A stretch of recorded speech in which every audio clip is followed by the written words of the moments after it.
Hi, and welcome to the Planet Driven Brands podcast. In this show, we will be discussing with our guests how brands they represent can help in the drive to build a better, more sustainable and safer planet. We will highlight brands as drivers for change and the role they play as influencers. How will brands positively impact the planet and its environment? This is what we're going to find out. Do brands actually have any responsibility to change? Planet Driven Brands podcast. Episode 18. Today's guest is Peter Miles, CEO of eHempHouse. We're going to be discussing the wonderful plant that is hemp. Hi Peter, nice for you to come on our show. Can you give us a quick introduction? Yeah, hi Nick. It's great to be here and hopefully we'll have a good discussion about hemp. My background, about 30 years in various different enterprises, startups mainly in the UK in different sectors. I came late to the whole sustainability climate stuff, but I was dragged into it by an old colleague of mine who's a co-founder of the business that we're in at the moment, who I worked with about 30 years ago in a different business. I actually want you to tell me all about hemp, if you don't mind. Hemp is an absolutely fascinating crop. It's a crop that humanity has been using for thousands of years, going back 8,000 years. And it has some incredible properties which make it really ideal as a nature-based solution to climate change, for instance. But as far as hemp goes, you can turn it into a whole host of different products, and mankind has been doing that, as I said, for thousands of years. I think not sure if you're aware, but there is a bridge in northeast France, which is about 1,500 years old, and they've actually found hempcrete in the mortar that holds that bridge up. Wow. And that bridge has had Panzer tanks withdrawing across it. Hempcrete is concrete made from hemp. Yeah. So as I said, there's a whole variety of different products. Hempcrete is one. It's a substitute for concrete, which itself, as we know, is one of the most polluting products. So using hempcrete has got lots of benefits there. But you can make bioplastics. You can make cotton. You can make paper. You use it in makeup, in nutritions, and all kinds of stuff. So it's got amazing properties. It's what's called phytoremediation properties as well, which means it actually repairs the soil. So interesting fact too, it's actually the only plant you can use around Chernobyl to actually try and clean up the soils. Yeah. Wow, so, that is amazing. And I think also you can make, say, bioplastics. You can make biofuels. So Henry Ford, for instance, he had an ambition to grow automobiles from the earth, and he actually built a car which was made out of hemp polymers, and it also ran it off of hemp biofuel. So it's got numerous uses. It was used by, we knew all about it for years, and then in the 50s it was made illegal because it was all tied up with the more well-known part of the crop, which is as we know, caused all the regulatory problems. And those regulatory problems, are they being cleared up? As I'm sure you're aware, actual medical marijuana is now being licensed. Certainly, I mean, the big gorilla in the regulatory world is America, and they're freeing that up in certain states. Industrial hemp is being sort of parted away from the THC. THC is the active component in hemp, which from a perspective of the usage of the hemp plant, the industrial hemp plant is slightly different. That's the one that turns into a whole host of different products. So the whole plant gets used. Yeah, exactly. It goes all the way from bioplastics, textiles, paper, biofuels, etc. So it can be used in a whole host, and it's obviously biodegradable and nature-based product. So we as a human race should be embracing the hemp plant, by the sounds of it. The problem is we always used to. In fact, there used to be legal things that farmers had to grow hemp for things like the Navy, for all the ropes and the canvas and stuff. You were mandated to grow industrial hemp, but it's only in the last sort of 50, 60 years it's been a problem. Yeah. So, okay. Yeah. Okay. So an interesting point about hemp is probably its carbon negativity. The property of the industrial hemp plant, which is most interesting as far as we're concerned right now, is its ability to suck CO2 out of the atmosphere. There's a whole, we're all aware of climate change. We're all aware of the sort of ramping up of attention of governments and everyone about the things that we need to do to combat that. There's a lot of talk about carbon neutrality, i.e. you want your economy to be neutral, which means you're still polluting, but actually you're maybe working against it down here, so you're neutral. What that doesn't do anything about in the world is all the CO2 we've already put into the atmosphere. And as we know, and everyone is pretty much aware, trees suck out a lot of carbon out of the atmosphere as they grow. What probably people aren't that aware of is that industrial hemp actually sucks out more than trees as it grows.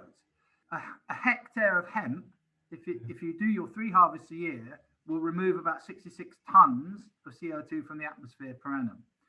The only thing really in nature that's any better than hemp at sucking out carbon is mangrove swamps.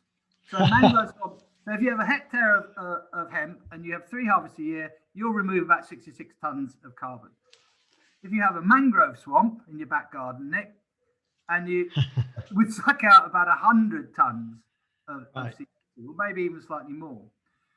But with a hectare of hemp, you get all that CO2 sequestration out of the atmosphere, but then you get, as we spoke about just now, all the products that you can turn that harvest into. Tell me about eHempHouse. Right, okay. So very simply put, the underlying model for eHempHouse is we've created a technical innovation, which is a industrial hemp processing system, which is mobile and can operate off-grid. And what I mean by that is you place it near where your crop of industrial hemp is. You can place it near the crop, which means you can then process that crop. Initially, that unit processes it into only 3 basic products. So none of this thousands of products, it does 3. It does the hemp seed oil, which we've already spoken about. It does the seed cake, which will initially be used for cattle food. And it does the fiber, but which will probably be like hay. So for the early days, it will be used for bedding for livestock. The thing about the hemp seed oil is that you can use it in the generator within what we call the smart box, which is this mobile hemp processing system. Okay. So it becomes a self-contained system, and that generator then creates electricity, which can be used by the farmers, but also the local community for things like irrigation. So you've got clean water. It can be used for refrigeration, so you can keep your medicines and your vaccines or whatever you want in the local area. But it's also got a local area communications network, which you can use for your mobile phone. But we also use it for collecting data and talking to our central data space. Where are you planning to have these farms? We already have a 413 hectare farm in Zambia, and basically that's already training the local farmers and the communities in a particular regenerative agricultural system called IOBIA. And that will be our first place to actually start bringing these smart boxes into the agricultural system. Because of the way that our financial and economic structure has been built, it means we can provide those boxes free to the local farmers and the community. Because even though they'll cost us about $200,000 to build, our model is based, as we spoke about before, about that carbon that gets sucked out of the atmosphere. And what you can do with that, when you verify it and you can prove that that's permanently removed, you can then sell that ton of carbon on the carbon markets. So essentially, simply put, the carbon markets are somewhere where you can take a ton of carbon that you've removed, and you can sell it to probably a corporate or individual, or maybe a government, right? They're very complicated and they've got a bit of a checkered past. But more recently, there's been a great deal of attention on them, and they're being brought into a much more regulated environment. So people like Mark Carney, who was governor of the Bank of England, he's very heavily involved in this area, and particularly in an area called the voluntary carbon market.